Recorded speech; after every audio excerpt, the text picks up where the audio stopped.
In the last class I told you something about the tenses and we got the details about all the 12 tenses. देखिए मैंने अभी तक spotting errors या sentence correction या sentence formation इस तरह की चीज़ें मैंने आपसे डील नहीं की हैं और ना ही मैं एक दो क्लासों में और करूँगा, because they are quite typical one. कहा जाता है ना कि इकेट के अंदर बच्चे तुक्का मारते हैं, इसलिए तुक्का मारते हैं चूँकि बेसिक प्रियोर नॉलेज उनके जो है वो डेवलप होती नहीं है अबाउट द ग्रामर। तो उससे क्या होता है कि वो फिर उनको ना स्पॉटिंग एरर समझ में आ रहा होता है, ना सेंटेंस कंप्लीशन, ना सेंटेंस फॉर्मेशन, जिसकी वजह से वो बच्चे गैस मारने पर जो है वो करते हैं। लेकिन अगर आप भी चाहते हैं नहीं, जिस तरह से मैं केमिस्ट्री, फिजिक्स और मैथमेटिक्स में मैं 25 आउट ऑफ 25 गेट करूँगा टेस्ट में या करूँगी टेस्ट में, तो बिल्कुल इंग्लिश में भी मैं उसी तरह से 25 आउट ऑफ 25 गेट करूँ। तो उसके लिए क्या होगा कि बेसिक प्रियोर नॉलेज ज़रूरी होगी।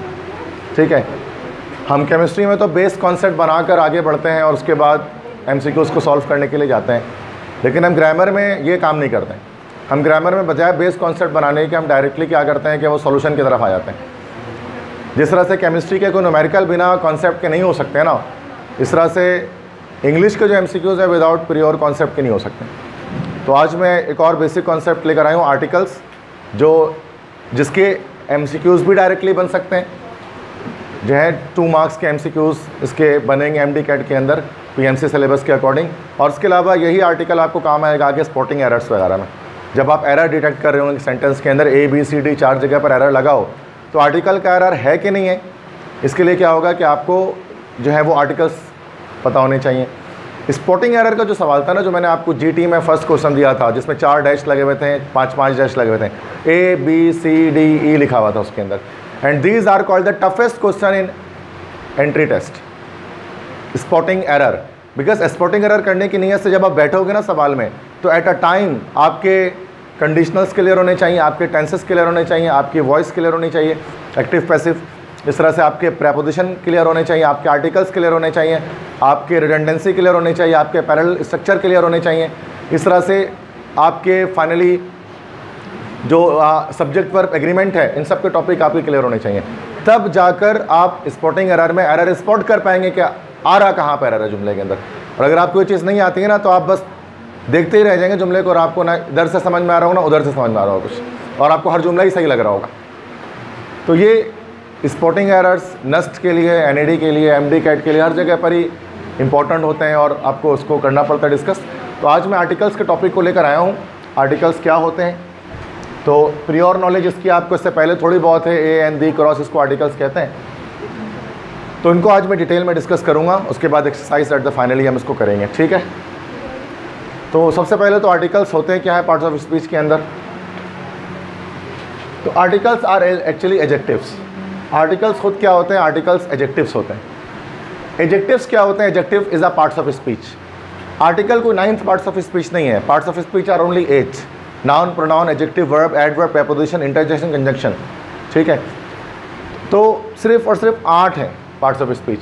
9th parts of speech article नहीं है। Article is actually a type of adjective. Adjective के अंदर आता है आर्टिकल। आर्टिकल एक एडजेक्टिव है। क्योंकि एडजेक्टिव को आप क्या कहते हैं, एडजेक्टिव को आप कैसे डिफाइन कर सकते हैं, a word which shows the quality और क्वांटिटी ऑफ अ नाउन। एक ऐसा लफ्ज़ अंग्रेजी में जो किसी नाउन या नाउन की क्वालिटी या उसकी क्वांटिटी को बताता है, that is called an adjective.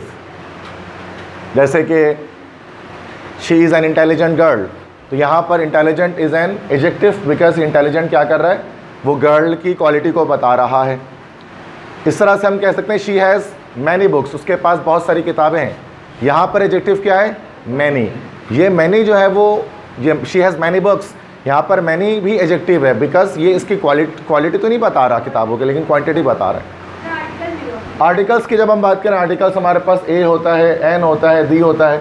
जब हम कहते हैं कि शी हैज़ अ बुक, उसके पास एक किताब है, तो यहाँ पर आ क्या बता रहा होता है आपको, क्वांटिटी बता रहा होता है ना, एक बता रहा होता है। चूँकि ये क्वांटिटी बता रहा है, that's why it is also an adjective. तो articles are also an adjective. Articles भी एडजेक्टिव ही होते हैं बिकॉज ये क्वांटिटी शो कर रहे होते हैं। अच्छा, आर्टिकल्स किस तरह के एडजेक्टिव्स हैं, एडजेक्टिव्स में हमारे पास टाइप्स होते हैं, there are many types of adjective. तो ये डेमोन्स्ट्रेटिव एडजेक्टिव्स कहलाते हैं। आर्टिकल्स जिस टाइप से बिलोंग करते हैं एडजेक्टिव की, that is called demonstrative adjectives. Demonstrative demonstrate से निकला है, इशारा करने वाले एडजेक्टिव्स। जो इशारा करते हैं किसी चीज़ की जानिब, जो इंडिकेट करते हैं, जो डिमॉन्स्ट्रेट करते हैं, जो इशारा करते हैं, नुमाइंदगी करते हैं, पॉइंट आउट करते हैं, ऐसे एडजेक्टिव्स जो है वो डेमोन्स्ट्रेटिव एडजेक्टिव कहलाते हैं। अब डेमोन्स्ट्रेटिव एडजेक्टिव इंग्लिश के अंदर जो है वो हमारे पास 4 तरह से होते हैं, क्वांटिफायर्स, क्वालिफायर्स, मॉडिफायर्स और डिटरमाइनर्स। ये थोड़ी सी एडवांस ग्रामर है, थोड़ा सा इसको समझें। क्वांटिफायर, क्वालिफायर, मॉडिफायर और determiners, these are actually the types of this demonstrative adjective. Quantifier जो क्वांटिटी बताते हैं, जैसे no, some, many, I have no book, she has some books, she has many books, these are called quantifiers. Quantifiers जो quantity को indicate कर रहे होते हैं, क्वांटिटी को डिमॉन्स्ट्रेट कर रहे होते हैं। क्वालिफायर्स जो क्वालिटी बताते हैं वो 4 होते हैं, दिस, दैट, दीज, दोस, ये वो, ये सब, वो सब। This, that, these, those, these are called the qualifiers in adjective. Modifiers जो मॉडिफाई करते हैं किसी नाउन को या किसी दूसरे एडजेक्टिव को मॉडिफाई करते हैं, जैसे she is an intelligent girl, वो एक ज़हीन लड़की है, तो यहाँ पर इंटेलिजेंट तो हो गया क्वालिटी, ठीक है। अब she is a very intelligent girl, वो एक बहुत ज़हीन लड़की है। इस वेरी ने क्या किया, इस वेरी ने मॉडिफिकेशन की, इंटेलिजेंट की, मॉडिफाई किया है। एडजेक्टिव खुद क्या कर सकता है, एडजेक्टिव क्या करता है भाई, एडजेक्टिव नाउन की मीनिंग को बढ़ाता है। एडजेक्टिव किसी दूसरे एडजेक्टिव की मीनिंग को भी बढ़ा सकता है, अपने ही दूसरे एडजेक्टिव को मॉडिफाई भी कर सकता है। That's what is also called modifier. तो ये एडजेक्टिव का एक और काम होता है, ये मॉडिफाई करता है। जैसे वेरी, मच, मोर, मोस्ट, ये मॉडिफाई करते हैं कि Pakistan is much bigger than Bangladesh. तो बिगर तो खुद एक एडजेक्टिव है, मच यहाँ पर लगा दिया इसने, तो मच ने मॉडिफाई किया बिगर को, बहुत बड़ा है, सिर्फ बड़ा नहीं है। मॉडिफायर के बाद फाइनल होता है डिटरमाइनर्स, जो डिटरमाइन करता है कि कोई चीज़ डेफिनेट है कि इनडेफिनेट। अभी आगे बताऊंगा डेफिनेट इंडेफिनेट का क्या फ़र्क होता है। डिटरमाइनर्स में हमारे पास आते हैं सारे आर्टिकल्स ए, एन, दी, ठीक है। अगेन इस स्लाइड को हम रिपीट करते हैं कि आर्टिकल्स खुद एडजेक्टिव्स हैं और एडजेक्टिव्स के अंदर ये डेमोन्स्ट्रेटिव एडजेक्टिव्स हैं। डेमोन्स्ट्रेटिव एडजेक्टिव्स जो हैं वो 4 तरह के होते हैं, ठीक है। वो हैं क्वांटिफायर्स, क्वालिफायर्स, मॉडिफायर्स, डिटरमाइनर्स, है ना। क्वांटिफायर्स क्वांटिटी बताते हैं और जो क्वालिफायर्स हैं क्वालिटी बताते हैं। मॉडिफायर्स किसी एडजेक्टिव की मॉडिफिकेशन करते हैं और डिटरमाइनर्स डिटरमाइन करते हैं कि वेदर कोई चीज़ डेफिनेट है कि इनडेफिनेट है। तो आगे बताऊंगा डेफिनेट इंडेफिनेट के बारे में। वो ए, एन, दी, बस समझ में आगे किस ब्रांच से बिलोंग करता है आर्टिकल इंग्लिश लैंग्वेज के, पार्ट्स ऑफ स्पीच के। तो ये अगर हम इसकी सेमेंटिक्स चेक करेंगे, अगर हम चेक करेंगे कि आर्टिकल कहाँ से बिलोंग करता है, तो वो यहाँ से बिलोंग करता है। अरे बात समझ में सबको क्या बता रहा हूँ मैं फर्स्ट स्लाइड में। जिस आर्टिकल को लिटिल बिट इंट्रोड्यूस कर रहा हूँ थोड़े बहुत, ताकि आप फैमिलियर हो टॉपिक से तो समझने में शुरू में आसानी हो। क्वालिफायर्स क्या करते हैं, क्वालिटी बताते हैं। क्वालिटी से मुराद किस चीज़ के बारे में आप बात कर रहे हैं, पॉइंट आउट, उंगली से इशारा करने के लिए। जब कोई चीज़ सिंगुलर है, करीब है और अकेली है तो दिस कहते हैं। जैसे कि अगर हम कोई चीज़ अकेली और एक है तो हम कहते हैं दिस। जैसे this is a marker, this is a marker, it is a marker भी कह सकते हैं, दिस इज़ अ मार्कर। अच्छा, अगर हम 4 मार्कर्स उठा लें, now these are the markers. तो कुछ चीज़ एक है, अकेली है, तो दैट इज़ के वो फिर दैट लगता है। कुछ चीज़ सॉरी दूर है और अकेला है तो दैट लगता है, ठीक है। दैट इज़ अ प्रोजेक्टर, कि वो एक प्रोजेक्टर है। बिकॉज दैट इसलिए मैंने कहा वहाँ पर बिकॉज वो दूर है और अकेला है, तो दैट इज़ अ प्रोजेक्टर। और कोई चीज़ दूर है, बहुत सारे हैं, तो हम उस सूरत में दोस्त लगाते हैं कि दोस्त are the boys sitting there, कि वहाँ पर लड़के बैठे हैं। तो this singular and near, these singular and वो sorry plural and near, that far and singular, those far and plural. तो ये इंडिकेट करने के लिए, पॉइंट आउट करने के लिए हम क्वालिफायर्स को इस्तेमाल करते हैं, ठीक है। बाकी सारे वर्ड्स भी होते हैं, जैसे अच्छा यहाँ पर हम डेमोन्स्ट्रेटिव एडजेक्टिव की बात सिर्फ कर रहे हैं। अब आप बोलेंगे sir intelligent, brave, bold, beautiful, ugly, splendid, marvellous, brilliant, awesome, famous, glorious, gorgeous, ये सब क्या है सर? ये भी तो लेकिन ये डेमोन्स्ट्रेटिव एडजेक्टिव नहीं है। डेमोन्स्ट्रेटिव एडजेक्टिव एक अलग टाइप एडजेक्टिव की, जिसमें ये सारे आ रहे हैं हमारे पास। वो जो एडजेक्टिव है ना, वो सिर्फ सिंपल एडजेक्टिव्स हमारे पास होते हैं। वो ब्रेव और बोल्ड, ये मैं सिर्फ डिमॉन्स्ट्रेशन के लिए बताऊँ, इशारा करने वाले। तो इशारा करने के लिए दिस, दैट, दिस, दो से इस्तेमाल करते हैं क्वालिटी के लिए। अब वो बाकी एडजेक्टिव्स में और भी हमारे पास टाइप्स होते हैं, हम उस पर डिस्कस नहीं कर रहे हैं। एडजेक्टिव तो खुद एक बहुत बड़ा वास्ट टॉपिक इंग्लिश लैंग्वेज का। मैं डेमोन्स्ट्रेटिव एडजेक्टिव की बात कर रहा हूँ, वो 4 तरह के, सही है। I am only talking about demonstrative adjective, not the whole adjective. Whole adjective तो बहुत बड़ा टॉपिक है, वो हम एप्टीट्यूड में डिस्कस नहीं करते हैं। कंप्लीट एडजेक्टिव को आर्टिकल डिस्कस कर रहे हैं, जस्ट करेंगे आगे, लेकिन अभी आर्टिकल का टॉपिक है, इसलिए मैं सारे एडजेक्टिव्स को आऊँगा ना तो फिर 1 घंटा उसमें जाएगा सिर्फ। सारे एडजेक्टिव्स में सीख जाएगा, पॉजिटिव, कंपैरेटिव, सुपरलेटिव, सारी चीज़ें बतानी पड़ेंगी उसमें। तो बहुत लंबा टॉपिक है, उसमें टाइम मिला तो वो करेंगे, बट अभी हमारा टॉपिक नहीं है आज का। ठीक है, आर्टिकल्स पे आते हैं, स्टार्ट करते हैं आर्टिकल्स। आर्टिकल्स जो डिटरमाइनर्स हैं, डिटर्मिनेशन करते हैं डेफिनेट इंडेफिनेट की, वो दो तरह के होते हैं, indefinite articles and definite articles. Indefinite article क्या होता है भाई? A and an, they are called indefinite articles. And definite articles क्या होते हैं? द या फिर the, this is called definite article. Indefinite दो है, डेफिनेट एक है। इनडेफिनेट दो है, डेफिनेट एक है। इनडेफिनेट में आ, इसको ए भी पढ़ सकते हैं, आ और ए, ठीक है, और ये एन हो गया, इसको एक ही सिंगल पढ़ते हैं। इसको दा भी पढ़ते हैं, दी भी पढ़ते हैं। इट डिपेंड्स कि इसके बाद वाउल आ रहे कि कॉन्सोनेंट, है ना। अगर दी के बाद हमारे पास कोई भी वाउल आएगा, अगर कोई भी वाउल आएगा तो हम उसको पढ़ेंगे दी, और दी के बाद अगर हमारे पास कोई भी कंसोनेंट आएगा, मतलब ए ई आई ओ के अलावा, उसको हम पढ़ेंगे दा, ठीक है। तो दा और दी में ये फ़र्क है, the prime minister, not the prime minister, क्योंकि पी जो है वो कॉन्सोनेंट है। The editor, letter to the editor, क्योंकि ई जो है वो आपका वाउल है, ठीक है।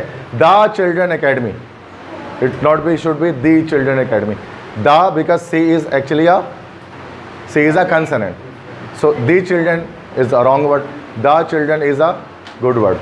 इस तरह से हम कहते हैं the masters is correct, the masters is wrong because m is a consonant, so the masters is a wrong word, the master is a correct word because m is a consonant, so it is a simple rule। so many students and many teachers also commit mistakes in this pronunciation, ठीक है, मतलब गलती कर जाते हैं, अच्छे गलती कर जाते हैं इसमें। मतलब मैं बता रहा हूँ कि कोई वर्ड अगर एम क्या है, एम आपके पास एम कॉन्सोनेंट है कि वाउल है? कॉन्सोनेंट है ना, कॉन्सोनेंट वाउल तो पता है, ओके। कॉन्सोनेंट इज ए या यू के अलावा जो भी है, तो एम एक कॉन्सोनेंट है। अब कॉन्सोनेंट से पहले टी एच ई दा लगा होगा तो उसको हम दा पढ़ेंगे, उसको हम दी नहीं पढ़ेंगे। कॉन्सोनेंट से पहले टी एच ई लगा तो उसको दा पढ़ा जाएगा, और कॉन्सोनेंट से अगर वाउल से पहले लगा होगा तो फिर दी। तो दा मास्टर, इट शुड बी दा masters, it's not should be the masters, because M is actually a consonant, so if there is written anyone then it is wrong, it is not correct one, ठीक है। यहाँ stress और unstress syllabus का एक मसला होता है, वो फोनिक्स है।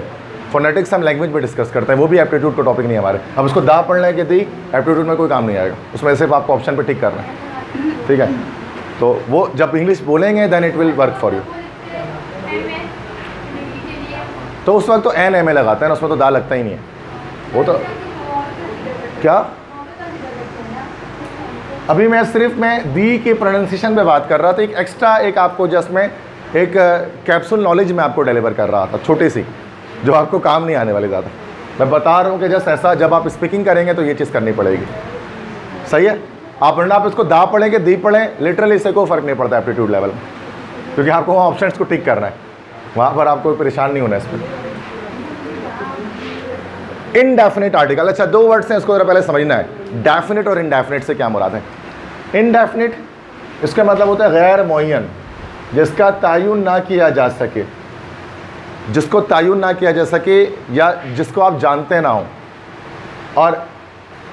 और डेफिनेट का जो वर्ड है मुअय्यन, मुअय्यन मतलब उसको सिंपल उर्दू में कहें जिसके बारे में मालूम हो, जिसके बारे में पता हो, जिसके बारे में आप जानते हो, वो मुअय्यन होता है। डेफिनेट उसको उर्दू में कहते हैं।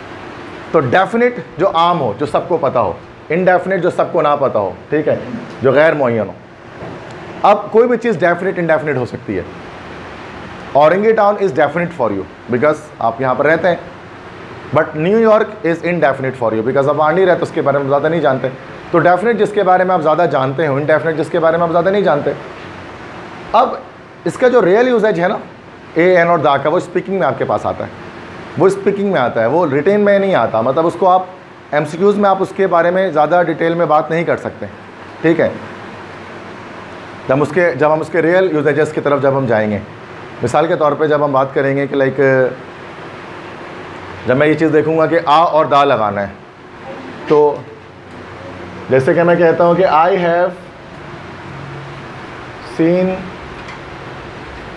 अ बर्ड या I have seen the bird, they both are absolutely correct in English language. I have seen a bird, I have seen the bird, they both are absolutely correct in English language. तो आप बोलोगे sir ये कैसे sir, bird के साथ तो आ ही आना चाहिए, दा तो नहीं आना चाहिए, क्योंकि बर्ड से पहले हमने पढ़ा है कि वाउल नहीं है, कॉन्सोनेंट हो तो आ लगता है उसके साथ। तो दा का मसला फिर दा क्यों लगा रहे हैं आप, तो हो सकता है।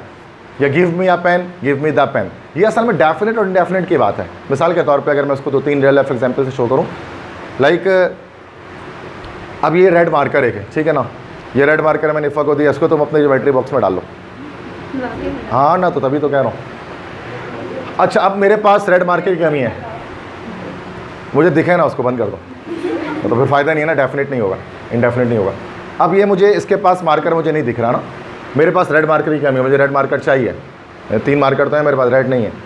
अब मैं इफ़ा से पूछता हूँ कि क्या इसके पास कोई रेड मार्कर है, मुझे पता है, मुझे नहीं पता है कि इसके पास है कि नहीं है, चूँकि अभी मैं डायरेक्ट आ रहा हूँ क्लास में, मुझे नहीं पता। तो मैं इससे ये कहूँगा गिव मी अ रेड मार्कर, मुझे एक रेड मार्कर दो। अब मैंने यहाँ आ रेड मार्कर क्यों कहा, चूँकि आ इज़ इनडेफिनिट, क्योंकि मुझे नहीं पता मैं किस मार्कर के बारे में बात करूँ, मुझे नहीं पता है भी इसके पास कोई मार्कर नहीं है। तो मैं कहता गिव मी आ मार्कर, मुझे एक मार्कर दो। अब आप उसको खोलें और अब मार्कर अपने सामने रख दें। अभी देखें कैसे इंग्लिश चेंज हो जाती है फ़ौरन से। अब मार्कर सामने पड़ा है मेरे, यार गिव मी द मार्कर, मुझे वो मार्कर दो, अब दे दो मार्कर, ठीक है। ये क्या सीन हो गया, अब समझ आएंगे डेफिनेट इनडेफिनेट क्या चीज़ है। दोनों चीज़ करेक्ट है, वो तो एक्सपीरियंस पे बात होगी ना कि आपके सामने क्या एक्सपीरियंस है, वो आप एमसीक्यूज़ पे नहीं सॉल्व कर सकते इस वाले रीज़न के थ्रू। आर्टिकल्स का ज़्यादा इस्तेमाल प्रैक्टिकल लाइफ में है, जब आप इंग्लिश में बात करते हैं। एमसीक्यूज़ के लिए बहुत लिटिल बिट इस्तेमाल इसका है, वो बहुत आसान है जो एमसीक्यूज़ के लिए बात कर रहे हैं। सोचते और बहुत सारे और एग्जाम्पल ले सकते हैं, मिसाल के तौर पे कि लेट से कि आप मुझसे कहते हैं, या अभी जो है इफ़ा जो है वो मुझसे कहती हैं sir I am going to a party, I am going to a wedding ceremony tonight, कि आज मैं जो है वो शादी में जा रही हूँ, ठीक है, भाई गली मोहल्ले में ही हो रही है लेकिन उसी में जा रहे हैं, तो अभी तो हॉल में नहीं हो रही फ़िलहाल। तो I am going to a marriage ceremony tonight, कि आज रात में शादी में जा रही हूँ। तो आ मैरिज सेरेमनी को कहा, चूँकि मैं उस मैरिज सेरेमनी के बारे में से पहले नहीं जानता था कि जा रही हैं, ठीक है। अब क्या हुआ कि एट द इवनिंग टाइमिंग्स मैंने देखा कि भाई ये जो है वो किसी मतलब टैक्सी वगैरह में बैठकर, ऊबर में जो बैठकर जो है वो जा रही हैं, अपनी किसी कन्वेंस में जा रही हैं, ठीक है, और गाड़ी रुकी है, मैं वहाँ पर मौजूद था। फिर मैं उनसे वैसे पूछ लिया मैंने कि भाई कहाँ जा रही हो, यार आर यू गोइंग, तो कहते sir I am going to the marriage ceremony, I am going to the marriage ceremony. अब क्यों द मैरिज सेरेमनी बोलेंगे, चूँकि मुझे पता है किस शादी की बात करें, क्योंकि सुबह बात हो चुकी है इस बारे में, तभी शाम में उसके बारे में बात करें। तो एक चीज़ जो इनडेफिनेट थी मुझे नहीं पता थी, और जब पता लग गया तो वो चीज़ डेफिनेट हो गई। बात समझ में आ गई? ओके। जैसे ऐसे वगैरह जब भी हम लिखते हैं ना, तो मोबाइल फ़ोन के बारे में माई पेट के बारे में कैसे आ गया, तो ज़िंदगी में हमेशा पहले लाइन ये लिखते हैं कि माई पेट इज़ अ कैट, मेरा पेट जो है वो एक बिल्ली, एक कैट है। चूँकि हमें पता ही नहीं था कि बिल्ली है कि नहीं है, आपने पहली बार बताया तो ये इनडेफिनेट हुआ आ कैट। उसके बाद आप जब भी कैट लिखते हैं तो दा लगाते हैं, the cat is very beautiful and I watch the cat daily and I play with the cat. अब हर बार दा लगाएंगे, क्यों? चूँकि पहली बार आपने उसको ओपन अप कर दिया है कि वो इनडेफिनेट, पहली बार जब आप बताएंगे तो इनडेफिनेट, उसके बाद हमेशा वो डेफिनेट रहेगा। तो ये मैं बता रहा हूँ कि ये तरीका होता है, इसलिए हम इसको डेफिनेट और इनडेफिनेट 2 पार्ट्स में ब्रेक करते हैं। बच्चों को ये तो पता होता है इनडेफिनेट मतलब आ एन और डेफिनेट दा है, बट इसके वजह नहीं जानते कि उसको ये बोलते हैं क्यों। क्योंकि यूज़ कर जब हम करते हैं ना एमसीक्यूज़ में, तो ये वाला यूज़ नहीं आता, क्योंकि ये तो एक्सपीरियंस पे डिपेंड करता है। अब इस सवाल में कैसे पता लगेगा कि इस बारे के में आप पहले से जानते कि नहीं जानते? क्या पता एक चीज़ के बारे में बात हो रही है, आप पहले से उसके बारे में जानते हैं और दूसरा स्टूडेंट नहीं जानता हो, एक के लिए वो डेफिनेट, एक के लिए इनडेफिनेट है। तो ये बड़ा मसला है। तो पेपर में किस तरह से आता है एप्टीट्यूड वगैरह में, वो मैं बताऊँगा अभी। ऐसे एप्टीट्यूड में नहीं आता जिस तरह मैं अभी बता रहा हूँ। मतलब क्या? जैसे क्या? बर्ड है तो बर्ड्स के साथ तो आ नहीं लगा सकते। अब इसके लिए क्या रूल्स है डेफिनेट इनडेफिनेट के, वो मैं यहाँ पर बताऊँगा, ठीक है। डेफिनेट जो है ना, अगर कुछ चीज़ इनडेफिनेट है, इनडेफिनेट अगर सिंगुलर है तो आ और एन लगेगा, और अगर प्लूरल है तो फिर कुछ नहीं लगेगा, फिर ओमिशन लगता है, फिर उस सूरत में कुछ भी नहीं लगता अगर इनडेफिनेट और प्लूरल है। सही ना भाई? जैसे कि आगे, जैसे कि इसके पास मार्कर नहीं है तो मैं उससे बोलूँगा मुझे मार्कर नहीं दिख रहा, गिव मी आ मार्कर, तो मुझे एक मार्कर दो, और मुझे चारों मार्कर चाहिए, चारों इनके पास है कि नहीं है मुझे नहीं पता, मैं कहता हूँ गिव मी मार्कर्स, मुझे मार्कर्स दो। अब मैं कुछ नहीं लगाऊंगा, ओमिशन लगाऊंगा, तो कि इनडेफिनेट है। अब इनके पास एक मार्कर पड़ा हुआ है रेड कलर का, तो मैंने इनसे बोला गिव मी द मार्कर, और अगर चारों मार्कर पड़े हो सामने रखे हो गिव मी द मार्कर्स, तो चाहे सिंगुलर, अगर डेफिनेट सिंगुलर हो चाहे प्लूरल हो तो दा लगता है, और इनडेफिनेट सिंगुलर हो तो आ और एन लगता है, और प्लूरल हो तो ओमिशन लगता है, क्रॉस लगता है, कुछ नहीं लगता। बट ये फिर वही चीज़ है, एक्सपीरियंस वाली बात है। इसको हम MCQs में कभी भी सॉल्व नहीं कर पाएंगे। जैसे give me dash markers, cross marker भी हो सकता है, दा मार्कर भी हो सकता है, दा मार्कर्स भी हो सकता है और ओमिशन मार्कर्स भी हो सकता है। बात समझ में आ रही है? थोड़ा सा कन्फ्यूजिंग होता है ये वाला, समझ में आ चुके हैं आप, और आपको ये पता है कि अब हम इसको प्रैक्टिकल लाइफ में तो इस्तेमाल कर सकते हैं, बट हम इसको MCQs में नहीं लगा सकते सूरत में। अब MCQs के लिहाज से क्या है भाई, इंडेफिनिट आर्टिकल आ या एन है। कहाँ इस्तेमाल करेंगे इंडेफिनिट आर्टिकल्स को?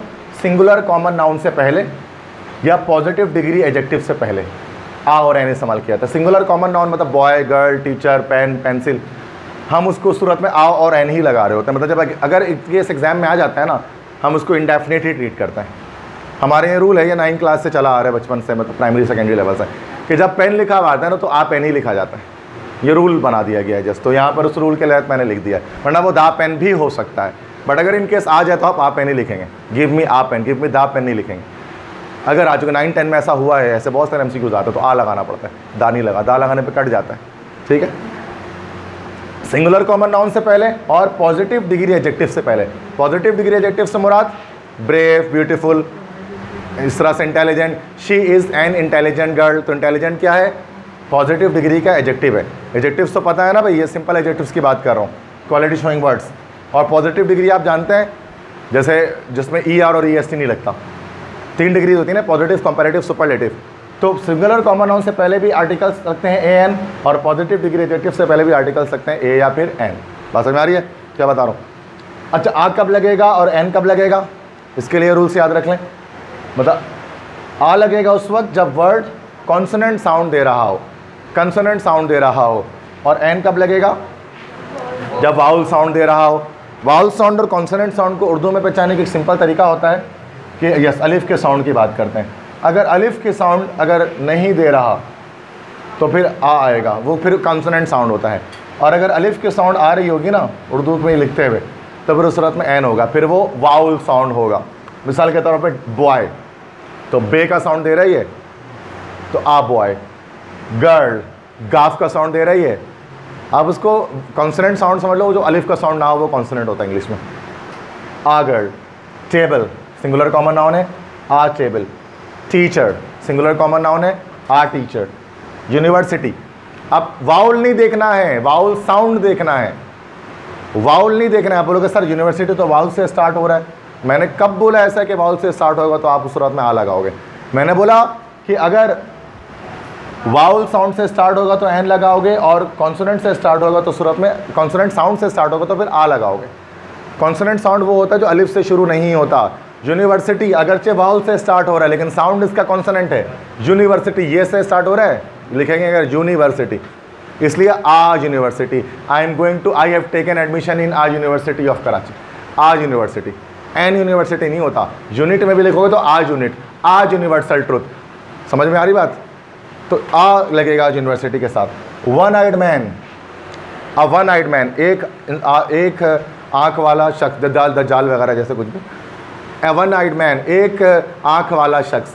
तो वन का साउंड अगरचे वन ओ से स्टार्ट हो रहा है, ओ हमारे पास क्या है? वाउल है, लेकिन साउंड कौन सा आ रहा है? कॉन्सोनेंट आ रहा है, अलिफ का नहीं आ रहा। तो आ वन आइड मैन, आ 100 रुपी नोट। समझ में आ रही है? तो बच्चे क्या करते हैं? बच्चे करते हैं कि वो देखते हैं वाउल से स्टार्ट हो रहा है तो भाई क्या लगा दो? एन लगा दो। कॉन्सोनेंट हो रहा तो आ लगा दो। तो अब यहाँ देखें ना, यूनिवर्सिटी हो गया, वन आइड मैन हो गया, 100 रुपी नोट हो गया, ये सब तो वाउल से स्टार्ट हो रहा है लेकिन साउंड इनका कॉन्सोनेंट आ रहा है, तो उसकी वजह से इन सब के साथ आ लग रहा है। समझ में आ रही है बात? अब आ जाओ वाउल साउंड। अलिफ के साउंड अगर देगा, भले वो कॉन्सोनेंट से स्टार्ट हो रहा हो, अलिफ के साउंड आएंगे तो सूरत में हमारे पास एन लगेगा। An egg, an umbrella, an hour. अच्छा, हावर तो नहीं पढ़ते ना, इसको आवर पढ़ते हैं, तो आर पढ़ेंगे तो अलिफ या अलिफ मदा की साउंड आएगी। ठीक है, तो इसको सभी को पता है, बताने की जरूरत नहीं है। एम ए, एम ए, तो एम ए को जब लिखेंगे तो कैसे लिखेंगे? एम ए, तो अलिफ का साउंड आ रहा है। He is an M A in English.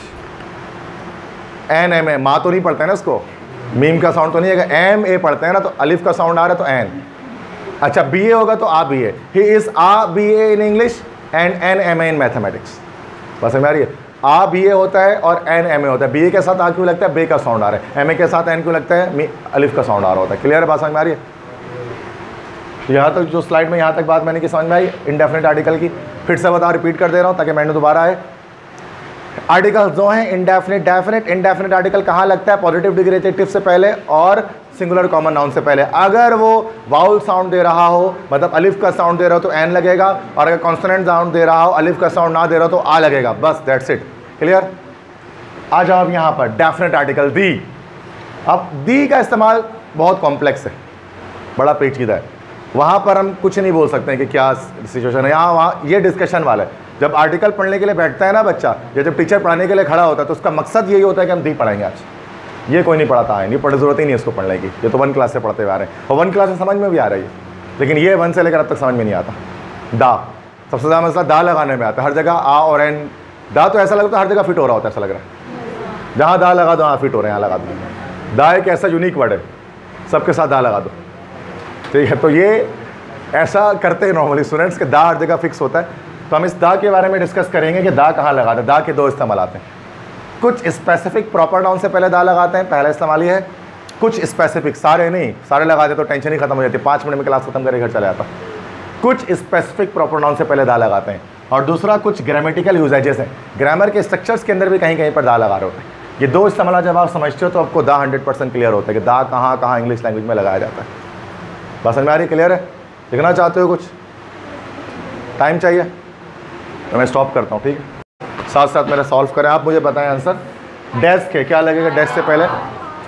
Uh desk. Books, cross लगाएंगे फिलहाल, चूँकि हम इंडेफिनिट के लास्ट से बात कर रहे हैं। नसीम, चूँकि नेम है, नेम से पहले आर्टिकल्स नहीं आते हैं कोई, और ये कॉमन नाउन रहा भी नहीं, ये प्लूरल हो गया, चूँकि हमें सिर्फ क्या लगाना है? आ एन या क्रॉस। दा कहीं नहीं लगाना, ठीक है, दा कहीं नहीं लगाना, ए एन क्रॉस पे काम करे। दा पढ़ा ही नहीं मैंने तो तू बताऊंगा अभी। Cross. Pakistan, cross, capital letter आ गया ना, प्रॉपर नाउन आ गया। Honest man, an honest man. Universal truth, a universal truth. Good man, positive degree adjective है, a good man. One eyed man, a one eyed man, अभी बताया थोड़ी देर पहले। It is heir, heir, H silent होता है, H silent है, heir मतलब वारिस।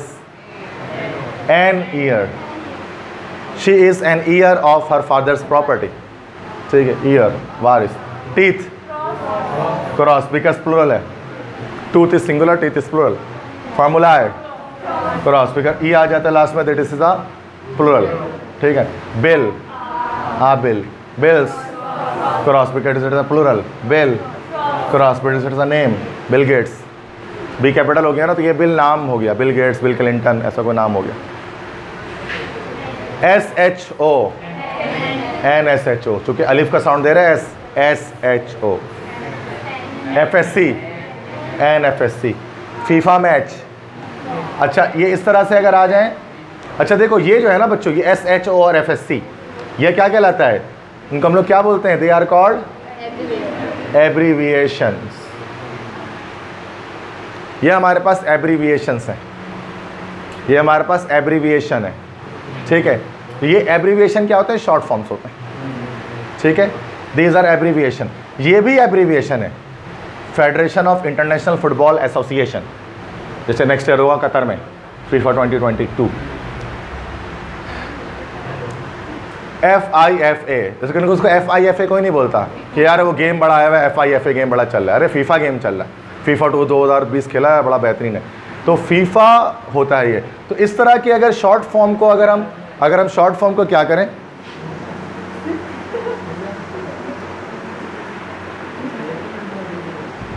अगर हम शॉर्ट फॉर्म्स को एज अ कंप्लीट वर्ड पढ़ लें, तो ये क्या कहलाता है? This will be acronym. So difference याद रखें एब्रीविएशन और एक्रोनिम में। अगर एब्रीविएशन कोई कंप्लीट वर्ड की तरह पढ़े जाने लगे ना, तो उसको हम लोग क्या बोलते हैं? एक्रोनिम। सॉरी, एब्रीविएशन को अगर कंप्लीट वर्ड की तरह पढ़े जाने लगे तो एक्रोनिम।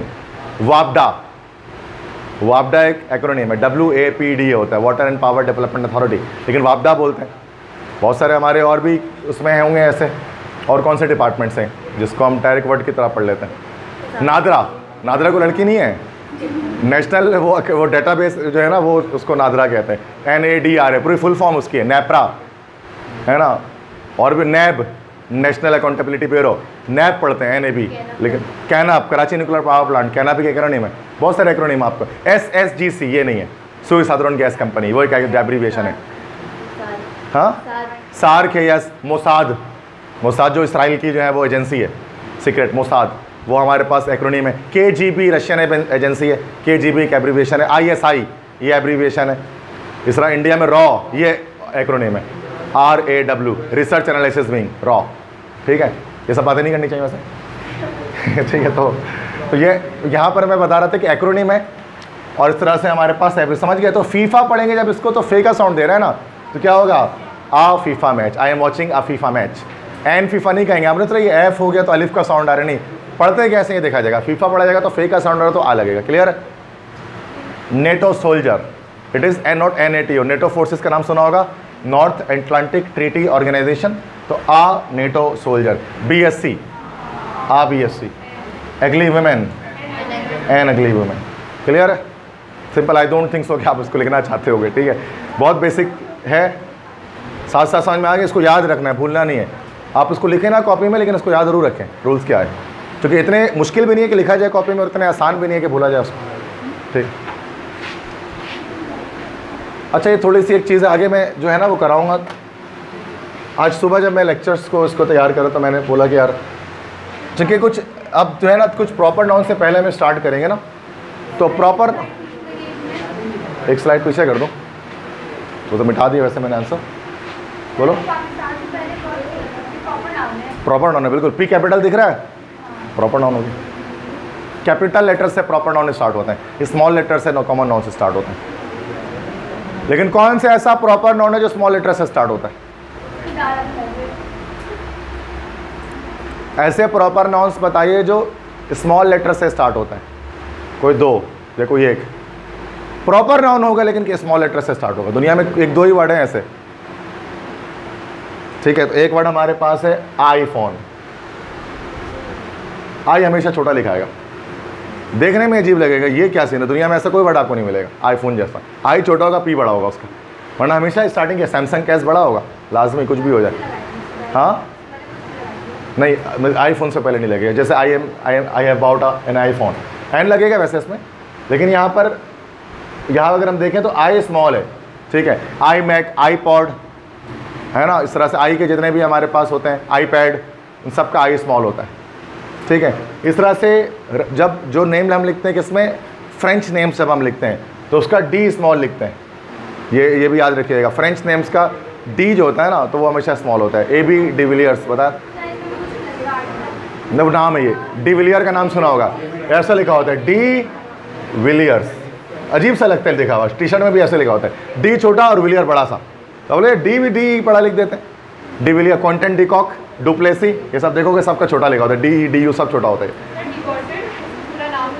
हाँ, डी स्मॉल होना चाहिए, डी स्मॉल होना चाहिए, गॉटेड बड़ा होना चाहिए। डी गॉटेड उसका नाम अलग अलग है असल में, बुक में हमारे सेम लिखा हुआ, डी बल्कि बुक में भी अलग ही लिखा हुआ है, डी अलग है, गॉटेड अलग है। ठीक है, क्लियर है। तो ये दो मैंने कब बोला प्रॉपर से पहले दा लगाते हैं। आईफोन के भी अब कभी कभार हम ट्रीट करते हैं, अभी उसमें बात कर रहा हूँ मैं, रुक जाओ सबर करो, अभी पढ़ा ही नहीं है ना हमने, ये तो अभी डिस्कस नहीं करेंगे इसमें। दी का ही तो क्लास ही मुझे दी पढ़ लेनी है मेन, जो अभी स्टार्ट कर रहा हूँ। ए और एन तो मैंने ऐसे ही चलो खाना पूरी कर दी। अच्छा, थोड़ी सी ज्योग्राफी टर्म्स हैं जो कि चूँकि जितने भी ज़मीनी एरियाज़ होते हैं ना, जितने भी पानी के एरियाज़ होते हैं, पानी के तमाम एरियाज़ के साथ हम लगाते हैं, पानी के जितने भी एरियाज़ उन सब के साथ हम लगाते हैं दा या दी लगाते हैं। ठीक है, तो पानी के काफ़ी सारे एरियाज़ हमारे पास हैं, जैसे कि अच्छा इसमें काफ़ी सारे हैं जोग्राफिकल टर्म्स हैं, उनमें दा का इस्तेमाल होता है। तो कहाँ कहाँ पर दा का इस्तेमाल होता है उसको आगे भी एनालॉजीज़ वगैरह जब पढ़ाऊँगा तो वहाँ पर आपको काम आएगा। ठीक है, this is a mountain. Mountains के नेम से पहले कभी भी कोई आर्टिकल इस्तेमाल नहीं होता, माउंटेन से पहले कभी कोई आर्टिकल इस्तेमाल नहीं होता। लेकिन अब ये माउंटेन में आप देखोगे तो बहुत सारे माउंटेन एक साथ चलते हुए जा रहे होते हैं, इसको हम लोग क्या बोलते हैं, माउंटेन रेंज, पहाड़ी सिलसिले जो कहलाते हैं। और माउंटेन रेंज से पहले दा लगता है, ये भी मैंने शॉर्ट में मैं बता रहा हूँ, थोड़ा सा हिंट देकर। अच्छा, इस तरह से यहाँ पर जो है वो आपको मिलेगा सी, समंदर, ये समंदर है साइड पे, समंदर एक बड़ा पोर्शन, समंदरों के नाम से पहले हम लगाते हैं दी। अच्छा, समंदर का पानी अगर कट करके इस तरह से अंदर आ रहा हो सर्किल एरिया पे ऐसे करके, इसको हम लोग कहते हैं बे, बे कहते हैं, इसी को हम लोग कहते हैं गल्फ़। ज़रा समझना बहुत डिटेल में, बे या गल्फ़। बे या गल्फ, इसको उर्दू में कहा जाता है खलीज। उनके नेमों के साथ बे या गल्फ के साथ भी क्या लगता है, हमेशा दा लगता है, द बे ऑफ बंगाल। तो बे क्या होता है, जब पानी कट के इस तरह अंदर आ रहा हूँ। और ये जो ये वाला इलाका जो फिर होता है ना, ये वाला जो पानी कट के अंदर आएगा, थोड़ा सा ज़मीन भी तो आगे बढ़ेगी इस तरह से। ये जो इस तरह का एरिया होता है उसको हम लोग क्या बोलते हैं, केप। इसको फिर हमारे पास ये केप कहला रहा होता है। केप, केप क्या होता है, जिसके 3 तरफ पानी हो, जैसे केप टाउन। केप टाउन की बात करें, साउथ अफ्रीका के अंदर है, तो केप टाउन में कैसा है कि अगर उसको नक्शा देखोगे ना तो उसके तीनों तरफ पानी है, बीच में केप टाउन है। 3 तरफ पानी, छोटा सा एरिया केप टाउन। अच्छा, अगर यही कोई बड़ा एरिया हो ना, बड़ा एरिया हो तो छोटा सा है तो केप कहला रहा है। अगर कोई बड़ा एरिया, जैसे देखो ये बहुत बड़ा एरिया है और उसके यहाँ पे हर तरफ पानी है, 3 तरफ, 4 तरफ नहीं है, 3 तरफ पानी, इसको हम लोग क्या बोलते हैं, पेनिनसुला। ये होता है पेनिनसुला। जैसे India is a peninsula, India एक पेनिनसुला है। चूँकि इंडिया का नक्शा उठाओगे ना तो इंडिया के 3 तरफ आपको पानी दिखेगा। एक तरफ बस तो चाइना से, नेपाल से कनेक्टेड है, बाकी 3 तरफ पानी है। तो इसलिए इंडिया एक पेनिनसुला है, इंडियन पेनिनसुला उसको हम कहते हैं। समझ में आ रही बात। पेनिनसुला क्या होता है, जिसके 3 तरफ पानी हो। केप के भी 3 तरफ पानी होता है, लेकिन केप क्या होता है, छोटा होता है साइज़ में, और ये साइज़ में बड़ा होता है पेनिनसुला। ठीक है। अच्छा, अगर चारों तरफ पानी आ जाए तो फिर वो क्या है, फिर वो आइलैंड है। चारों तरफ पानी आ गया फिर वो हमारे पास आइलैंड है। क्लियर है। अच्छा, अब आइलैंड बहुत सारे, अगर एक साथ बहुत सारे आइलैंड हों, बहुत सारे आइलैंड एक साथ अगर हों तो उसको हम लोग बोलते हैं, ये लिखा हुआ है आर्चीपेलेगो। उसको हम लोग कहते हैं आर्चीपेलेगो। आर्चीपेलेगो क्या होता है, आर्काईपेलेगो उसको हम कह सकते हैं। आर्काईपेलेगो क्या होता है, it is a collection of islands. बहुत सारे आइलैंड एक साथ अगर आ जाएँ तो आर्कीपेलेगो। एक आइलैंड हो तो अकेला आइलैंड है।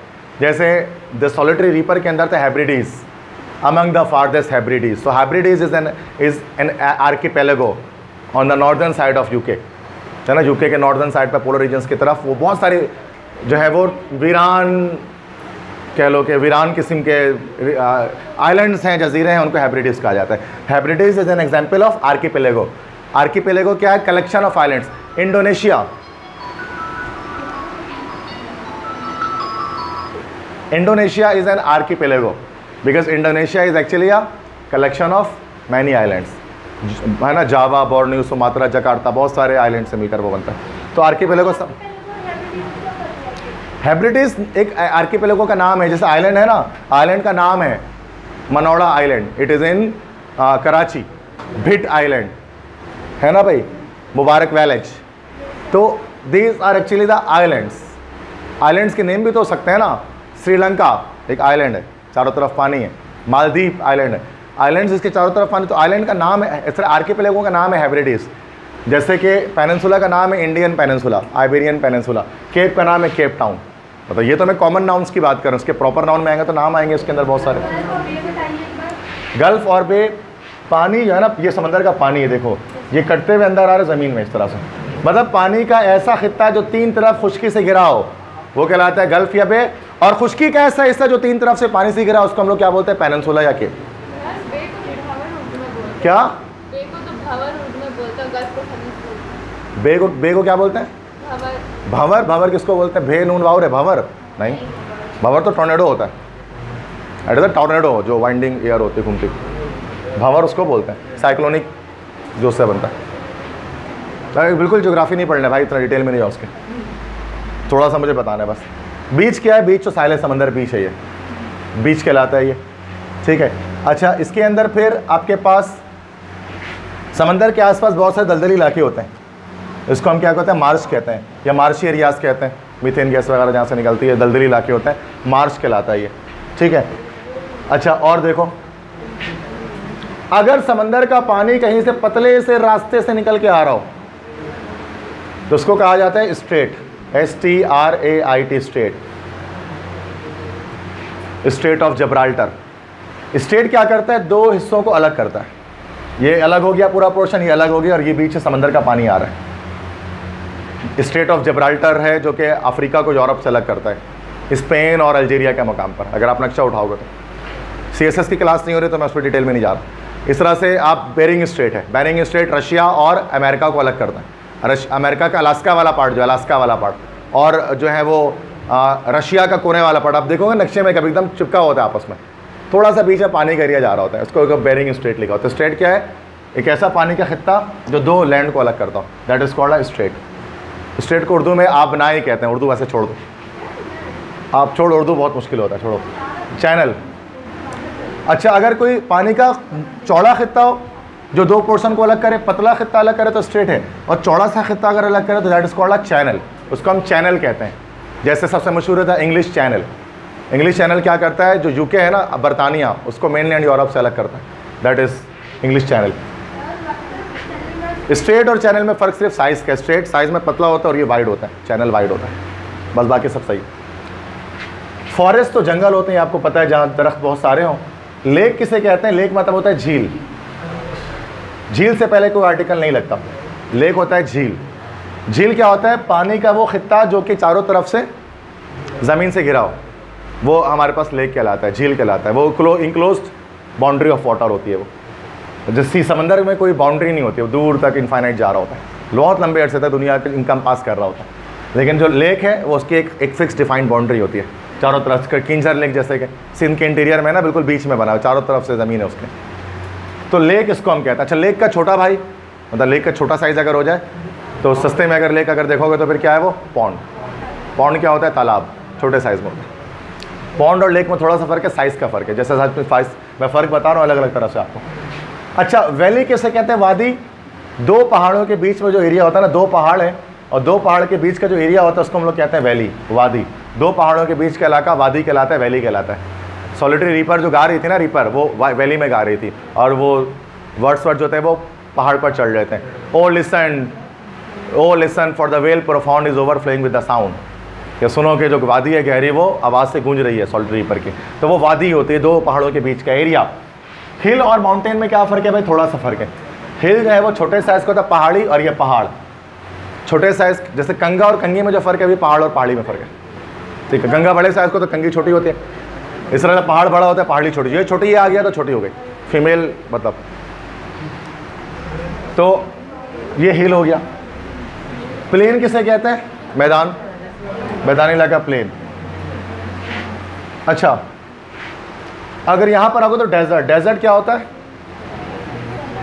खरा रेगिस्तान है ना, पबजी का मीरामार वाला मैप यही है ना, पीला पीला। तो वो जहाँ रेगिस्तान ज़्यादा हो, दैट इज़ कॉल्ड डेजर्ट, ठीक है। ओवेसिस किसे कहते हैं? नखलिस्तान। नखलिस्तान, रेगिस्तान में जो सब्ज़ एरिया अगर कहीं पर अगर बन जाता है तो that is called an oasis. नखलिस्तान उर्दू में उसको हम कहते हैं। रेगिस्तान के अंदर पानी का कोई एरिया जहाँ पर खजूर के दरख्त वगैरह भी उग जाते हैं, अरब वगैरह में बहुत होते हैं रेगिस्तान। प्लेटियो, प्लेटियो किसे कहते हैं? प्लेटियो सतह मुर्तफ़ा, पीएचडी में पढ़ा होगा आपने प्लेटियो, पोटोहार वगैरह। मतलब अगर ज़मीन अगर फ्लैट है तो प्लेन है, और अगर थोड़ी सी उठी भी है तो फिर क्या है? प्लेटियो है। माउंटेन में क्या होता है? ऊपर पीक होती है। प्लेटियो में ऊपर पीक नहीं होता, ऊपर से फ्लैट होती है। प्लेटियो ऊपर से फ्लैट होती है ना भाई। एल ब्लॉक में जाओगे तो दो तरह की पहाड़ें दिखेंगी, that is my town actually, L block. तो एल ब्लॉक में जाओगे तो दो तरह की पहाड़ें दिखेंगे। जो हमारा K2 है वो इट्स अ हिल है ना, ऊपर से वो फ्लैट है यूँ करके, इस तरह से पीक बनी हुई है। और जब आप वो वंडी के बैक रोड पे जाओगे तो छोटा सा वो प्लेटियो है, ऊपर जाके बैक चढ़ाए घुमाओ, उसमें टेंशन नहीं है, बैठ जाओ, पिकनिक मनाओ जाके वहाँ पे, ऐसे ही है ना। तो देखा है ना, दोनों तरह के उसमें, एक प्लेटियो है और एक आपका हिल है। तो फ़र्क यही है ना, एक वो ऐसा है, दूर से छत से देखोगे तो ऐसे दिखाई देगा, चपटा ऊपर से, और पहाड़ K2 ऐसा दिखाई देगा। असली K2 नहीं है, हमारा औरंगाबाद में भी K2, उसकी बात कर रहे हैं, ठीक है। अच्छा, अब ये तो हो गया। बाकी चीज़ें, ग्लेशियर, स्नो कैप माउंटेन से बर्फ़ पिघल के नीचे आए तो that is called glacier. Glacier तो बहुत ठंडा पानी होता है। यही ठंडा पानी अगर आगे बढ़ता है, पिघलने के बाद क्या बन जाता है? रिवर, दरिया बन जाता है। रिवर के नाम के साथ हमेशा दी लगाते हैं, डेजर्ट से पहले भी दी लगाते हैं। फिर से क्या बताओ? ग्लेशियर। ऊपर जो है ना, आप देखो स्नो कैप माउंटेन है ये, स्नो कैप माउंटेन बर्फ़ पोश पहाड़ है। अब बर्फ़ पोश पहाड़ के बर्फ़ क्या होता है? पिघलते रहता है, और बर्फ़ पिघल के नीचे आता है। तो वो जो बर्फ़ पिघल के नीचे आता है ना पहाड़ से, उसको हम लोग बोलते हैं ग्लेशियर। कश्मीर वगैरह साइड पर, नॉर्दर्न एरियाज में बहुत ग्लेशियर्स होते हैं। अब वो बर्फ़ पिघलेगा, नीचे आता है तो आगे जाते जाते गर्मी बढ़नी शुरू हो जाती है, टेम्परेचर इंक्रीज़ होता है, तो क्या होता है? वो बर्फ़ पानी में कन्वर्ट हो जाता है। जब बर्फ़ पानी बन जाता है ना, तो उस वक्त वो क्या हो जाता है? रिवर, दरिया। वो दरिया क्या होता है? बहते बहते पूरा मुल्क क्रॉस करके, कंट्री क्रॉस करके, बहते बहते बहते बहते आके वो कहाँ गिर जाता है? समंदर में आकर वो गिर जाता है आके फाइनली। अच्छा, यहाँ पर एक और चीज़ होती है, ग्लेशियर बता दें, आई थिंक सो के, बस दैट्स इट, और कोई बताने की ज़रूरत इसमें नहीं है। बस है तो बहुत सारी चीज़ें और इसके अंदर, बाकी छोड़ दो। तो मैंने अभी आपको बताया कि व्हाट इज़ अ बे, बे या गल्फ क्या होता है? समंदर क्या है, ठीक है। इस तरह से लेक किसे कहते हैं, हिल क्या है, वैली क्या है, प्लेन्स क्या है, बीच क्या है, पेनिनसुला क्या है, केप क्या है, ठीक है। एक सेकंड, स्ट्रेट क्या है, चैनल क्या है, डेजर्ट क्या है, ओएसिस क्या है, माउंटेन क्या है, ग्लेशियर क्या है, और रिवर क्या है, आर्किपेलेगो क्या है, आइलैंड क्या है। ये सब ज्योग्राफी के टर्म्स हैं, ठीक है। अभी आगे जब आएंगे ना आर्टिकल्स में तो ये सब काम आएगा। अभी तो वो बड़ा बच्चे परेशान हो जाते हैं, इसके साथ दा लगाना, इसके साथ नहीं लगाना, इसके साथ लगाना है बच्चों। एक और चीज़ बताओ, एक सेकंड रुक जाओ, अभी आप पूछ लेना मुझसे, सी और ओशियन में भी तो डिफरेंस है। दिस इज एक्चुअली अ सी, यहाँ पर लिखा हुआ है सी के साथ दा लगाते हैं। और सी से ज़्यादा बड़ा क्या होता है? ओशियन के साथ भी दा लगाते हैं। देखो ओशियन का साइज़ बड़ा है और सी का साइज़ वहाँ पर थोड़ा सा छोटा है वो उसके मुकाबले में। दोनों ही खुला एरिया होता है पानी का, लेकिन सी बहीरा और बहर ये होता है, ओशियन होता है जो बड़े साइज़ का होता है। तो अब सवाल करो, क्या कह रहे थे बताओ। ये वाला चलो यार, ये बहुत सारे नहीं, चूँकि जहन में भी तो रखना है, इतने सारे जहन में कैसे आएंगे? बता दे रहा हूँ साउंड, अरे छोड़ो उसको। एक लगा हुआ एटॉल, एटॉल किसे कहते हैं? एटॉल कभी कभार क्या होता है वो बता रहे, एटॉल समझोगे तो लगून समझ में आएगा ना यार। एटॉल किसे कहते हैं? कभी कभार क्या होता है ज़मीन के अंदर, मतलब पानी के अंदर क्या होता है, जलजला आता है। समंदर में भी जलजले आते हैं। जब समंदर में जलजला आता है ना, अर्थक्वेक आता है। जब समंदर में जलजला आता है, अर्थक्वेक आता है, तो क्या होता है, समंदर के अंदर से एक आइलैंड ऊपर आ जाता है। टीवी में भी आया था अभी कुछ, बलूचिस्तान के साहिल पे पता नहीं क्या एक आइलैंड जो है वो ऊपर आ गया, ठीक है। आइलैंड जो ज़मीन ऊपर आते हैं ना, ज़मीन से नहीं, ज़मीन के नीचे भी बहुत सारे आइलैंड्स आते हैं, ज़मीन के पथरीले एरिया हैं। लेकिन जब जलजले आते हैं तो क्या होता है, वो पोर्शन ऊपर आ जाता है समंदर से, वो भी पोर्शन कहलाता है एटॉल, उसको एटॉल बोलते हैं। आइलैंड तो हमेशा यहीं पे रहता है, ये नीचे, लेकिन एटॉल क्या है, वो टेम्पोररी तौर पर कभी कभार क्या होता है, पानी से ऊपर आ जाता है जलजले में, एटॉल। अब जब एटॉल ऊपर आता है ना, तो उसके चारों तरफ फिर उसके क्या होता है, अंदर इस साइड पर पूरा पानी होता है, उसको कहते हैं लगून। वो पानी बहुत ज़्यादा, और उसमें जब आप जाओगे ना, पानी बहुत प्रेशर पे होता है, क्योंकि समंदर के बीचों बीच ही ऊपर आया होता है। तो लोग यहाँ पिकनिक के लिए जाते हैं तो पानी आप देखोगे लगून में बहुत तेज़ी में पानी आ रहा होता है, और फ़ौरन से ऊपर होता है और फ़ौरन से डाउन होता है। लगून में पानी ना 40 फीट ऊपर होगा, फिर 2 मिनट के बाद 40 फीट डाउन हो जाएगा, फिर ऊपर फ़ौरन से ऊपर तक आएगा। यूट्यूब पे ऐसे वीडियोज़ आप देखोगे। पानी लगो तो ऐसे लगून नाम, लगून ही शेरशाह। एटॉल के चारों तरफ जो पानी होता है अंदर, वो लगून कहलाता है। बस समझ में आ गया एटॉल क्या है, लगून क्या? क्या सी और ओशियन में साइज़ का फ़र्क है। देखो साइज़ के फ़र्क के लिहाज से मैं फिर से बता दे रहा हूँ, सी एंड ओशियन साइज़ का फ़र्क है। केप एंड पेनिनसुला, केप बड़ा है, केप छोटा है, पेनिनसुला बड़ा है। स्ट्रेट एंड चैनल, स्ट्रेट छोटा है, चैनल बड़ा है। हिल एंड माउंटेन, हिल छोटा है, माउंटेन बड़ा है। और कुछ बताया? लेक और पॉन्ड, लेक बड़ा है, पॉन्ड छोटा है। आइलैंड तो आइलैंड का कोई भी साइज़ हो सकता है। आइलैंड छोटा है तो समझ लो एटॉल बन जाता है, फिर वो एटॉल छोटा सा आइलैंड होता है। एटॉल टेम्पोररी होता है, आइलैंड परमानेंट होता है। हाँ, ये पूरा वीडियो में देखना है, पूरा बनते हुए दिखाते भी कैसे ज़मीन से ऊपर दोबारा नीचे चला जाता है। बिल्कुल, अभी बलूचिस्तान में आया था, दोबारा नीचे चला गया। बात समझ में नहीं आता क्या बता रहे हैं इसमें? वैसे ये ग्रामर से रिलेटेड बात नहीं है, तो ज्योग्राफी है पूरी। क्या आइसबर्ग? मतलब बर्फानी तोदे कभी होता है ना कि कट के जो है वो बर्फ़ के तोदे जो है वो समंदर के ऊपर तैर रहे होते हैं, जैसे पेंगुइन्स वगैरह छलांग मार के खेल रही होती हैं, वो आइसबर्ग्स कहलाता है। जिस पे जाकर टाइटैनिक टकरा के डूब गया, बिरगानेट जिस पे टकराया था यार, वो आइसबर्ग। हाँ, इन सब में दानी लगाना, कुछ के साथ मैंने लगाए हैं। अब मैं आगे लिस्ट पूरी लगा दूंगा। ये जो समझ में आई यहाँ पर बात, कुछ चीज़ें अब आगे बढ़ूँगा, पूरी लिस्ट है। वो लिस्ट समझाने के लिए जो है ना, वो मैंने फिर इस तरह से बनाया था, ठीक है। बेटा छोड़ दो उसको, अब CSS की तैयारी थोड़ी ना कर रहे हैं जो तुम इतना परेशान हो रही है। CSS में पूछते हैं ज़्यादातर। अभी तो तुम लोग 17 ग्रेड का अफसर होने लग जाओगे, पहले तो डॉक्टर इंजीनियर बनो, फिर लगोगे, फिर तैयारी कर लेना इस सबकी मुझसे। दी का इस्तेमाल कुछ स्पेसिफिक प्रॉपर नाउन से पहले किया जाता है, ओशियन से पहले किया जाता है। ओशियन किसे कहते हैं? बड़े समंदर। दुनिया में 5 ओशियंस हैं, पाँचों के साथ क्या करते हैं हम? दी लगाते हैं, ठीक है। The Pacific ocean, the Indian ocean, the Atlantic ocean, the Antarctic ocean, the Arctic ocean. 5 बड़े समंदर हैं, पाँचों के साथ दा लगता है। पानी के जितने भी एरिया हैं सबके साथ दा लगता है, सवाए लेक के अलावा सबके साथ लगेगा। ओशियन सबसे बड़ा पार्ट होता है पानी का, भी मैंने बता दिया आपको। उसके बाद है बिफोर सीज, छोटे समंदर। बड़ा समंदर है तो ओशियन, छोटा समंदर है तो सी। ओशियन दुनिया में सिर्फ 5 हैं, लेकिन समंदर बहुत सारे हैं, और सारे के नाम आप याद भी नहीं रख सकते हैं।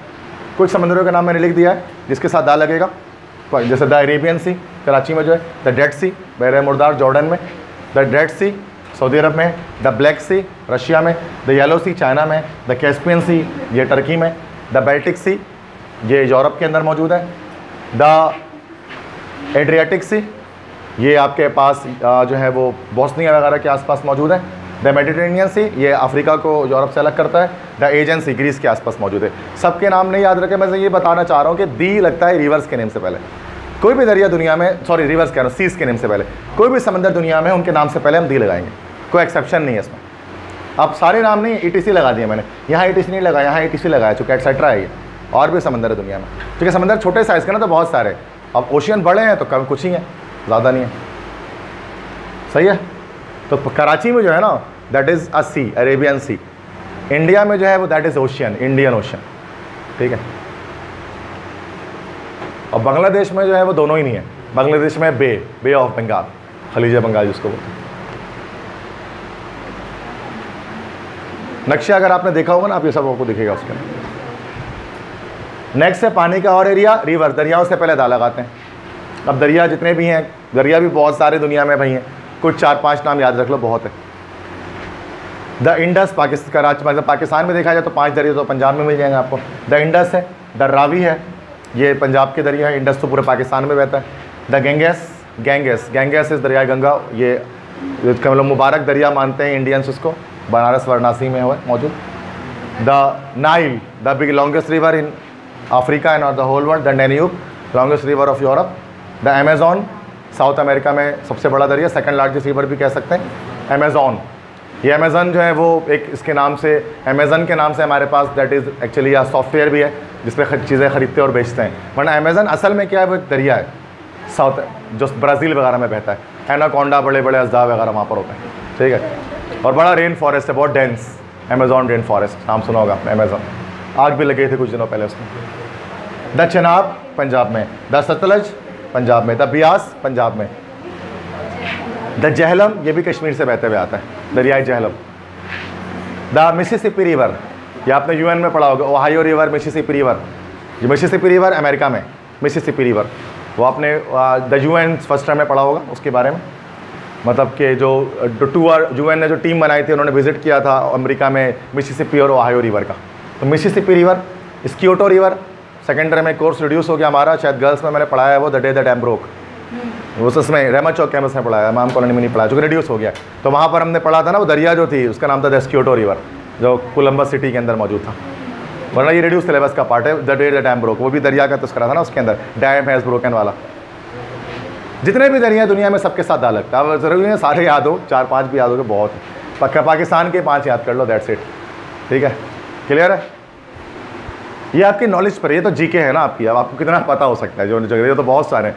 अब आपको सीएसएस के एग्जाम देने के लिए नहीं बैठ रहे कि आपको जो है वो इनफाइनाइट नंबर सारे पता हो, तो आपको कुछ पता हो 3-4 बहुत है।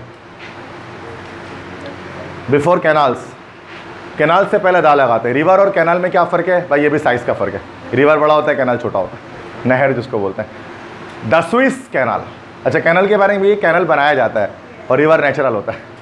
द स्विस कैनाल, अभी कुछ दिनों पहले कश्ती फंस गई थी उसमें जाके, बड़ा टीवी में सुबह से शाम तक कोई दिखाना, वो टेढ़ा हुआ कश्ती फंसी हुई है, बोले इतना इंपोर्ट रुक गया, इतना नुकसान हो गया दुनिया को स्विस कैनाल में। इजिप्ट से जो एक कैनाल निकला है ना, नहर स्विस जिसको बोलते हैं, तो स्विस कैनाल जो है ना वो बनाया गया है, वो क्या करता है, यूरोप को जो है वो एशिया से लाकर जोड़ देता है। वो मतलब आपको पूरा अफ्रीका पार करके नहीं आना पड़ता है, तो हज़ारों किलोमीटर की बचत हो जाती है, करोड़ों रुपए का फ़ायदा हो जाता है। तो इस कैनाल की वजह से बहुत इंपॉर्टेंट कैनाल है, हर वक्त वहाँ से कश्ती आती जाती रहती है। स्विस कैनाल इजिप्ट में, तो स्विस कैनाल एक सबसे मशहूर बल्कि वही कैनाल है, इसको हम कहते हैं द स्विस कैनाल, दा लगता है उससे पहले, आर्टिफिशियल है, मैन मेड है, बनाया गया था उसको। इसकी पूरी हिस्ट्री मैंने अपने लेक्चर में बताई है, फ़लस्तीन का जब मसला मैं बता रहा था तो स्विस कैनाल क्राइसिस मैंने यूट्यूब के अंदर उस पर डाला हुआ है, फ़लस्तीन इसराइल के मसले पर टोटल, क्योंकि स्विस कैनाल का बड़ा इंपॉर्टेंट रोल है उसके अंदर। द पनामा कैनल, पनामा एक जगह है, वहाँ पर वो कैनल मौजूद है। पनामा लीक्स, पनामा तो पता ही है, रगोनवाज गो, ठीक है। तो पनामा एक जगह है, वहाँ पर पनामा कैनल है, ठीक है, सेंट्रल अमेरिका में। तो ये 2 कैनल बड़े मशहूर हैं, पनामा कैनल तो नहीं लेकिन पनामा और भी जैसे मशहूर है। गल्फ़ या बेस के पहले दा लगाते हैं, गल्फ़ पे बताया था अभी, खलीज, पानी का एरिया, 3 तरफ से खुश्की हो, उसके साथ दी लगाएंगे। द बे ऑफ बंगाल सबसे मोस्ट फेमस, बस उसी की वजह से मानसून की बारिशें होती हैं भाई। हमारा जो अरेबियन सी है वो तो बादल बना के पता नहीं कहाँ भेज देता, पता ही नहीं चलता, हमारे पास बरसाते ही नहीं है, वो कहीं और बरसाते जाके, और हमें जो बेचारे हमारे समंदर है, हमारे बादल ही दे रहे हो, वो खलीज बंगाल हमें बारिश के बादल ला के दे रहा होता है, जो अभी अगले महीने से बारिशें शुरू होंगी। तो बे ऑफ बंगाल पाकिस्तान के लिए बहुत मशहूर है, बारिशें यहीं पे होती, इसी वजह से होती है, द बे ऑफ बंगाल की वजह से। ये नहीं हो तो बारिशें ख़त्म। द हुडसन बे कनाडा में है। द पर्शियन गल्फ, खलीज फारस जिसको कहते हैं, गल्फ कंट्री जिसके आसपास के कंट्रीज़ कहलाते हैं, ऑयल प्रोड्यूसिंग नेशन, तेल पैदा करने वाले ममालिक। पर्शियन गल्फ के चारों तरफ आपको यहाँ, पर्शियन गल्फ के चारों तरफ आपको क्या मिलेगा, ये आपको जो है वो यूएई मिलेगा, पूरा बहरीन मिलेगा, कतर मिलेगा, यमन मिलेगा, ये सारे पर्शियन गल्फ के आस पास कंट्री जो ऑयल प्रोड्यूसिंग नेशंस हैं, बड़े बड़े अमीर कंट्री हैं सारे पर्शियन गल्फ वाले जितने भी हैं, कुवैत वगैरह सब इसी में आते हैं। तो तेल निकलते हैं इन सबसे, ऑयल प्रोड्यूसिंग कंट्री हैं पर्शियन गल्फ, खलीज फारस। दुबई वगैरह का साहिल आपने टीवी में देखा होगा ना, तो वो सब पर्शियन गल्फ है। The gulf of Mexico, Mexico में मौजूद है। द हॉक्स बे, ये अपना कराची। हॉक्स बे की स्पेलिंग देख लो भाई, HAWKS, हॉक्स बे। बच्चे की अपनी मर्जी जो स्पेलिंग चाहे वो लिख रहा होता हॉक्स बे को, HOXB है भाई, हॉक्स बे। ये कौन सा हॉक्स बे है भाई?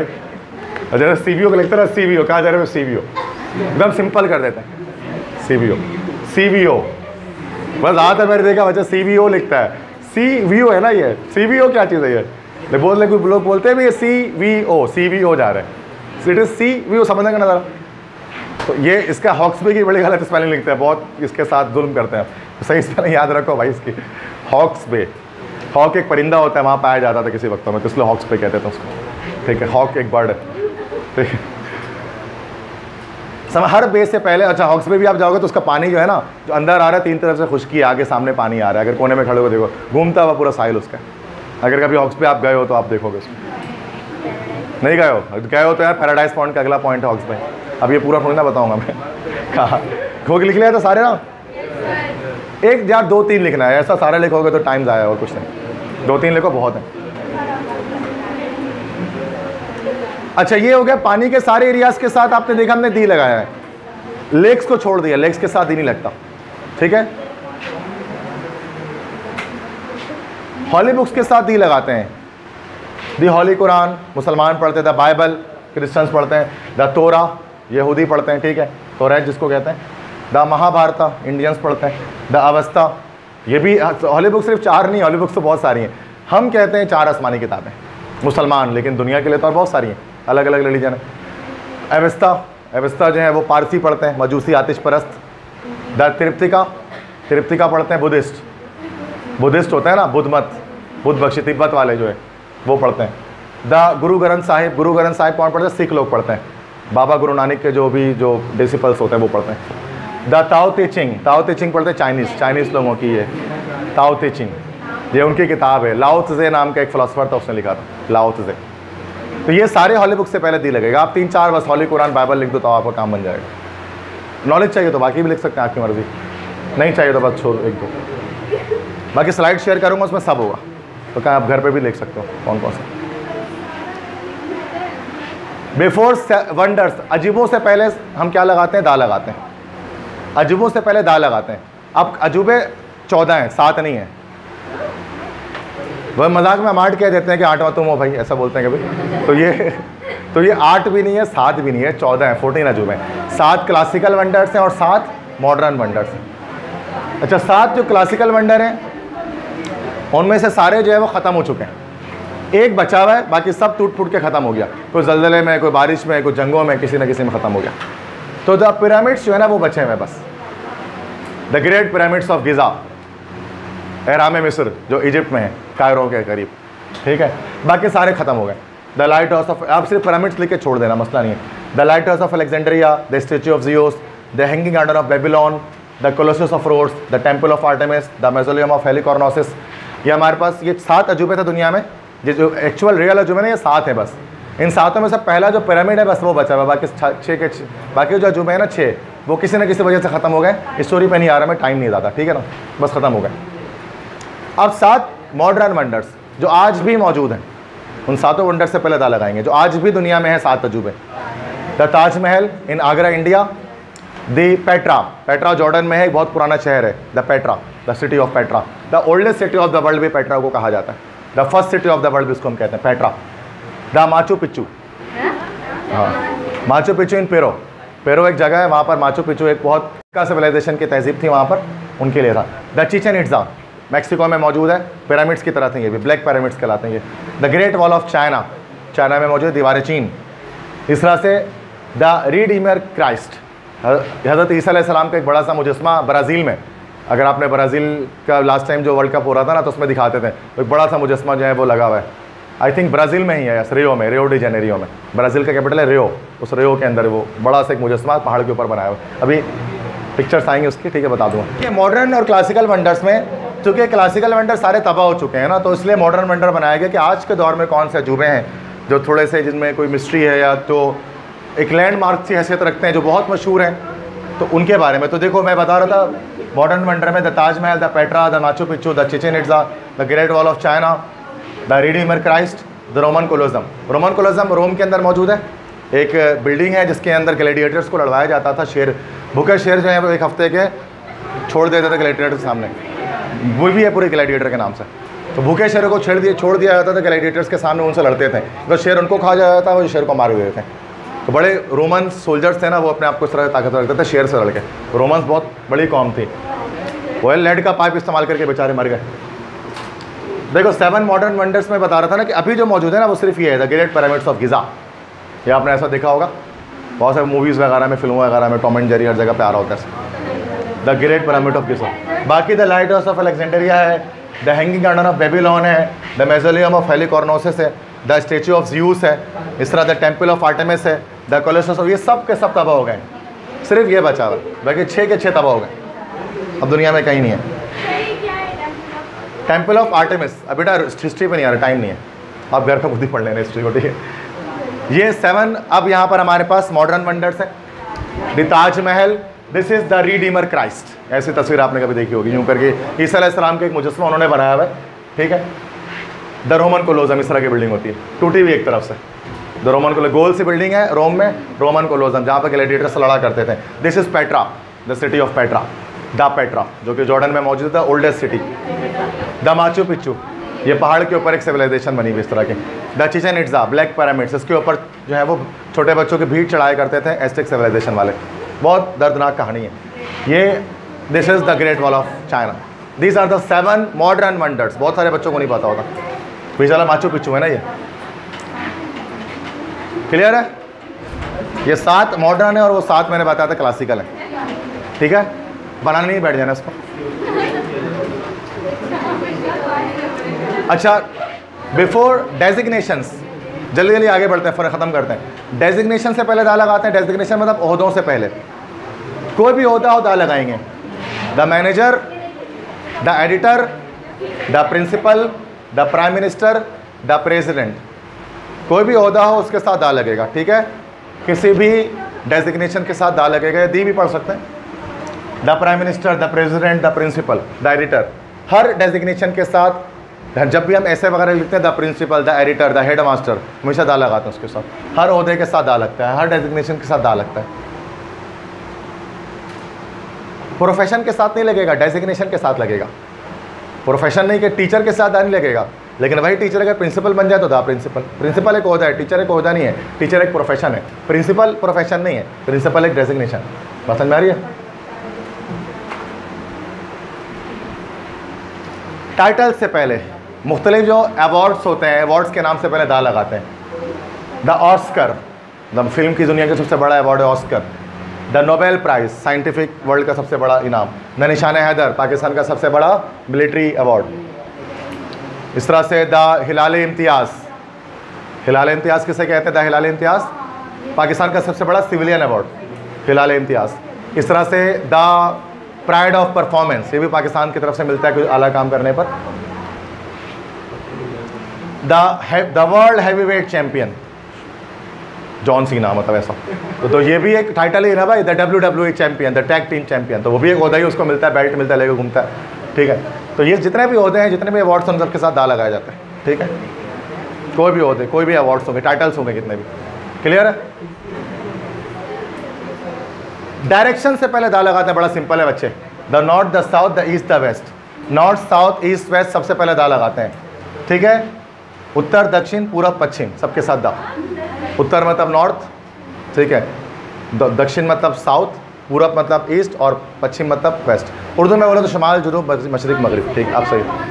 हिंदी बोल रहा था, ठीक, ऐसे ही बोल रहा था, दिल क्या।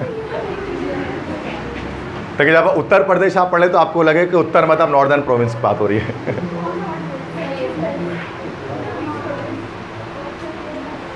कभी बोलते नहीं पश्चिम की तरफ पैर मत करो, बड़े ना दादी बोलेंगी, नानी बोलेंगी पश्चिम की तरफ पैर मत करो। वो पश्चिम आओ, पश्चिम क्या है, वो पश्चिम मगरिब है। वो मगरिब नहीं कहती दादी लोग, बोलते पश्चिम। ज़्यादातर जो इंडियन महाजरीन वगैरह की बात कर रहे हो तो वो उस तरह से